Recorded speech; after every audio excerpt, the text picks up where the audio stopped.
আল্লামা Dhahabi রহমতুল্লাহি আলাইহি একটি ঘটনা উল্লেখ করেছেন। একটি স্থানে এক দাসকে বিক্রি করা হচ্ছিল। বিক্রেতা লোকজনকে বলেছিল, এই দাসের কোনো দোষ নাই, শুধু একটি দোষ আছে, সে চুগলখোর, পরনিন্দা করে। এক ব্যক্তি এই দাসকটিকে কিনে নিল এবং এই দোষটিকে তেমন গুরুত্ব দিল না। কিছুদিন পর সেই দাস তার মালিকের স্ত্রীকে বলল, আপনি জানেন কি আপনার স্বামী আরেকটি বিয়ে করতে যাচ্ছে? সে আপনাকে আর ভালোবাসে না। আপনি যদি চান সে আপনাকে ভালোবাসুক, তাহলে সে যখন ঘুমিয়ে পড়বে তখন তার দাড়ি থেকে কয়েকটি চুল কেটে রেখে দিন।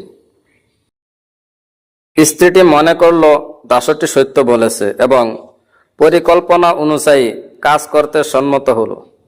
এরপর সেই দাস তার মালিকের কাছে গিয়ে বলল, আপনার স্ত্রীর অন্য কারো সঙ্গে সম্পর্ক আছে এবং সে আপনাকে মারার পরিকল্পনা করছে।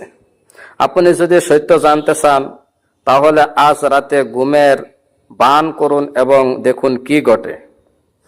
রাতে যখন স্ত্রী তার স্বামীর দাড়ি থেকে চুল কাটার জন্য ধারালো অস্ত্র নিয়ে এগিয়ে গেল, তখন স্বামী, যে আগে থেকে সজাগ ছিল, তৎক্ষণাৎ স্ত্রীর হাত চেপে ধরল এবং দাসের কথা বিশ্বাস করে স্ত্রীর উপর সন্দেহ করে তাকে হত্যা করল।